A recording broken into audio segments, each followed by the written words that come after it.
नागपुर में एक शादीशुदा महिला का जबरन धर्मांतरण का मामला सामने आया। इस मामले के बाद जो है वो बड़ी खलबली मच गई है। इस मामले में विश्व हिंदू परिषद की अहम भूमिका रही है। ये मामला पुलिस स्टेशन में लेके जाने की, जिनकी इस मामले में अहम भूमिका रही है, वो विश्व हिंदू परिषद के राजकुमार शर्मा हमारे साथ है। एकदम बड़ा ही संगीन मामला है ये। किस तरह से ये मामला आपके पास आया और आपने किस तरह से इसको पुलिस स्टेशन में लेके गए? 11 जून को पीड़ित लड़की और उसके पति ने ही संपर्क किया। वो कार्यालय में आके हमारे से मिले। उन्होंने जब ये पूरी घटना बताई तब हमें इस मामले की गंभीरता समझ में आई। लव जिहाद का मामला है, धर्मांतरण का मामला है, ब्लैकमेलिंग का मामला है और तंत्र मंत्र विद्या का मामला है। पर उससे बड़ा जो मामला हमें लगा वो एक हमारे भारतीय सेना में एयरफोर्स में तैनात एक व्यक्ति और उसको कन्वर्ट करने का। तब ये मामले की जब गंभीरता समझ में आई, हमने तुरंत पुलिस से संपर्क किया और पीड़ित लोगों को पुलिस के संपर्क में लेके आए। पहले हमें लगा कि ये मामला बेलता रोडी से मनीष नगर का बताया, तो हम वहाँ गए। पर वहाँ जब इसकी पूरी इंक्वायरी हुई तो ध्यान में आया कि हमें सोने गांव में इसकी पुलिस कंप्लेंट करनी चाहिए। फिर हम पीड़ितों को लेकर सोने गांव पुलिस स्टेशन गए, जहाँ पूरा डीसीपी साहब ने खुद संज्ञान लिया और ये सारे वीडियो उनको देखने के बाद पुलिस डिपार्टमेंट के भी रोंगटे खड़े हो गए। उनको पूरी कहानी पूरी समझ में आ गई। उन्होंने तुरंत एफआईआर रजिस्टर की और आरोपियों को कलमेश्वर से वहीं 2 घंटे के अंदर पकड़ कर लेके आए। मुझे बताइए, इस मामले में जो धर्मांतरण का आरोप किया जा रहा है उसका केवल एक वीडियो सामने आया है। इस बारे में आपके पास और क्या जानकारी है, कुछ सबूत है इस मामले में? देखिए, जो हमें लड़की और उसके पति की तरफ से की है, वीडियो तो दिया ही है, पर एक चैटिंग उनके उससे भी मिली है। हालांकि अब ये इंक्वायरी का विषय है, पुलिस ने भी उनके मोबाइल अपनी कस्टडी में रखे हैं। बहुत सारी जानकारी आपको पुलिस से भी मिल जाएगी। पर जितना उस सेटिंग को हमें पढ़ने में ध्यान में आया, उसमें साफ साफ वो लड़का बोलता है कि भाई ये जो पानी मैं लेके आ रहा हूँ दरगाह से, और ये पानी आपको जो एयरफोर्स में जो उसका पति है उसको भी पिलाना है। लड़की ये भी बोलती है कि भाई ये पानी कड़वा है, तो ये तुम्हारे लिए अच्छा होगा। वो लड़की को बोलता है कि ये तुम्हारे लिए भी अच्छा होगा, तुम्हारे ऊपर जो बुरी आत्माएं हैं। तो कहीं ना कहीं जादू तंत्र का सहारा लेके लड़की के दिमाग को भ्रमित किया गया है और उसी माध्यम से उसके साथ रेप और धर्मांतरण जैसी एक जघन्य अपराध उनकी तरफ से हुआ है। तो ये पानी कौन देता था और जो पानी ये देता था, क्या उसके पास कुछ इस तरह की शक्तियां होने का आपको कुछ सबूत मिला है? उन्होंने बताया कि ये जो पानी जो है तामिया में, वहाँ के पुलिस स्टेशन के बाजू में एक दरगाह है और मदरसा है। मदरसा में एक दरगाह उनकी है। तो वहाँ पे जो हजरत मौलाना है वो ये सारी विद्याएं उनको सिखाते थे और वहीं से वो पानी लेके आता था। तो जंत्र मंत्र का तो उपयोग उसमें कर ही रहे थे। हमारी हिंदू लड़कियों को फंसाना, उनका धर्मांतरण करना, लव जिहाद करना। तो हमारे ध्यान में आया कि कहीं ना कहीं उस मौलाना की इसमें एक बड़ा षड्यंत्र है इनको सबको फंसाने में। पर अब ये भी बात सामने आ रही है कि वो लड़की ने आपके खिलाफ भी पुलिस में शिकायत करने की बात कही है। नहीं, ऐसा कुछ नहीं है।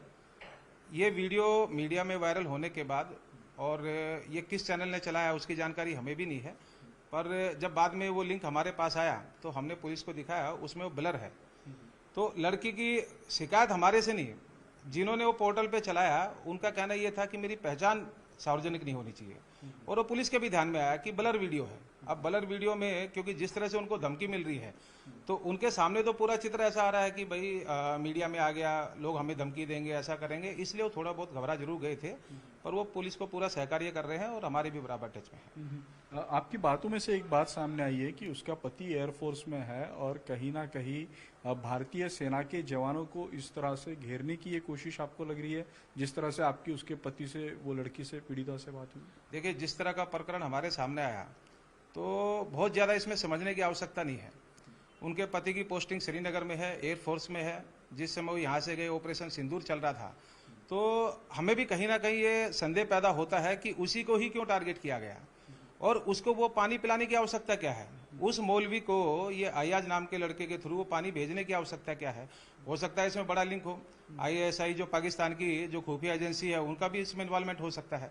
तो ये तो जांच का विषय है और मुझे लगता है कि सरकार को इसके बारे में गंभीर तरीके से जांच करनी चाहिए ताकि दूध का दूध और पानी का पानी हो सके। जिस तरह से आपकी सब बात हुई तो आपको लग रहा है कि इसमें कोई इंटरनेशनल कनेक्शन हो सकता है, वो पानी में किस तरह का क्या मिला जाता है, कुछ आपको लग रहा है? सारी घटना देखने के बाद तो लगता ही है गंभीर प्रकरण है ना। और सरकार ने भी इसको गंभीरता से लिया है। इसकी वो जांच भी करेंगे। पुलिस डिपार्टमेंट, डीसीपी साहब ने जब ये सारी घटना सुनी और देखी तो उनको भी लगा कि इसमें और भी कुछ हो सकता है। पर पुलिस तो इस मामले में अपना काम करेंगे, विश्व हिंदू परिषद की अब इसमें क्या भूमिका रहेंगी? क्या आपने एमपी में इन सब चीज़ों को लेकर अलर्ट किया है? आपके वहाँ के लोग भी इस मामले में कुछ छानबीन करें? एमपी में वो जो जगह हमारे महाकौशल प्रांत में आती है, हमने उनको भी सूचित किया है कि उनके मध्य प्रदेश में तामिया जैसा एक जंगल आदिवासी एरिया है, अगर वहाँ पे कोई ऐसा छोटा दरगाह या मदरसा चल रहा है तो हमने उनको बोला है कि इसकी आप पूरी जांच करिए, कहीं ये लीगल है या इनलीगल है, जो विद्यार्थी आ रहे हैं वो कहाँ के आ रहे हैं, तो वो सभी की जांच विश्व हिंदू परिषद भी अपने स्तर पर करेगी। मुझे बताइए, लड़की का जो पीड़िता है उसका काउंसलिंग आपने किया है, जब वो आपके तरफ आई थी तो क्या घबराई थी, क्या क्या उसके साथ हुआ, क्या उसने आपके साथ शेयर किया?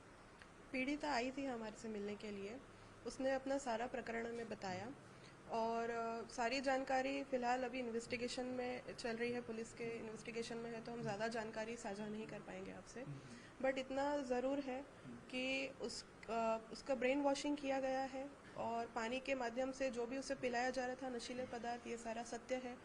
और लड़के ने तामिया ले जाके उसका वहाँ पर निकाह पढ़ा और जो भी उस पे कलमा पढ़ते थे, ये सब सारी चीज़ें जो वीडियो के माध्यम से निकल के आई है, ये सारी चीज़ें अभी बाहर है। तो कितना घबराई थी वो लड़की जब आपके पास आई, और आपको क्या क्या उसके साथ अत्याचार हुए, क्या लगता है आपको सब? उसने यहाँ जब वो यहाँ पर आई थी तो काफ़ी घबराई हुई थी और हमने जब उसकी काउंसलिंग की तो हमने उसको कहा कि हम हमेशा आपके साथ हैं, आप ठीक से अपना पूरी जानकारी हमें दीजिए। तो उसने यही बताया कि उसको जो पानी दिया जाता था उससे उसको थोड़ा सा ब्लर लगता था और फिर उसी जब पानी देने के बाद जब उसको ब्लर लगता था तब उसके साथ ये सब कुछ किया जाता था। उसका निगाह भी एक बंद कमरे में पड़ा गया था जहाँ बिल्कुल रोशनी नहीं थी। इस तरह से उसे सारी जानकारी दी है। कितना गंभीर मामला आपको ये लग रहा है? आप इतने सालों से काम कर रही है, ये जो मामला आपके सामने है कितना गंभीर आपको लगता है? काफ़ी गंभीर है ये मामला, क्योंकि इस तरह से एक लड़की को इस तरह से पानी देना, उस पर काला जादू करके तंत्र मंत्र करना और धर्म परिवर्तन के लिए प्रेशर करना, ये काफ़ी गंभीर मामला है।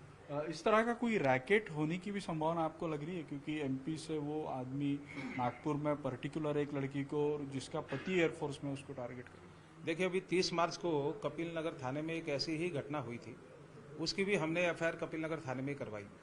लड़की को ले जाना, उसका निकाह पढ़ना, धर्म परिवर्तन करना और उसको अपने घर में बंदी बना के